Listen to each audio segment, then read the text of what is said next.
ഇന്നത്തെ ഏറ്റവും പുതിയ വീഡിയോയിലേക്ക് ഇവർക്കും സ്വാഗതം. പൃഥ്വിരാജിന്റെ ബോളിവുഡിൽ നിന്ന് വരാനിരിക്കുന്ന ഏറ്റവും പുതിയ സിനിമയായ ഷർസാമീൻ എന്ന സിനിമയുടെ ഒഫീഷ്യൽ പ്രഖ്യാപനം ഇന്ന് വന്നിരിക്കുകയാണ്. പൃഥ്വിരാജ്, കാജോൾ, ഇബ്രാഹിം അലിഖാൻ തുടങ്ങിയവരൊക്കെ അഭിനയിക്കുന്ന സിനിമ തിയേറ്ററുകളിലേക്കില്ല, മറിച്ച് ഡയറക്റ്റ് OTT റിലീസ് ആയിരിക്കും എന്നൊരു ഒഫീഷ്യൽ പ്രഖ്യാപനമാണ് ഇന്ന് ഒഫീഷ്യലായിട്ട് വന്നിരിക്കുന്നത്. ചിത്രം ജിയോ ഹോട്ട്സ്റ്റാറിലൂടെ ഈ മാസം ജൂലൈ 25-ാം തീയതി റിലീസ് ആകുമെന്നാണ് ഒഫീഷ്യൽ പ്രഖ്യാപനം. ബഡേമിയാൻ ചോട്ടേമിയാന് ശേഷമുള്ള അടുത്ത പൃഥ്വിരാജ് സിനിമയുടെ ടീസറും ഇന്ന് റിലീസ് ആയിട്ടുണ്ട്. എന്തായാലും പൃഥ്വിരാജിന്റെ ഒരുപാട് വർഷങ്ങൾക്ക് ശേഷമുള്ള അടുത്ത ഡയറക്റ്റ് OTT റിലീസിന് ഒരുങ്ങുന്ന സിനിമയാണ് ഷർസാമീൻ. കാത്തിരിക്കാം സിനിമയ്ക്കേറ്റ. മലയാള സിനിമ കണ്ട എക്കാലത്തെയും ലെജൻഡ് നടന്മാരിൽ ഒരാൾ എന്ന് നിസ്സംശയം പറയാവുന്ന NN പിള്ളയുടെ ഒരു ബയോപിക് വരുന്നു എന്ന് വർഷങ്ങളായിട്ട് നാം കേൾക്കുകയാണല്ലോ.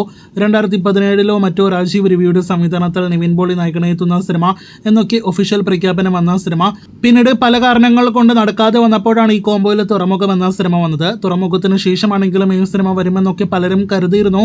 കഴിഞ്ഞ ഒരുപാട് വർഷങ്ങളായിട്ട് ഒരു വിവരവും ഈ സിനിമയെക്കുറിച്ച് ഉണ്ടായിരുന്നില്ല.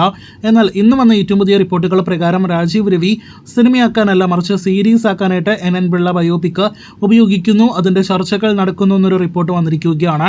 ഇത്തവണ നായകനിൽ ഒരു മാറ്റമുണ്ട്. ദുൽഖർ ആയിരിക്കും ഈ സീരീസിൽ നായക വേഷത്തെ അവതരിപ്പിക്കുക എന്നൊരു റിപ്പോർട്ടാണ് വന്നിരിക്കുന്നത്.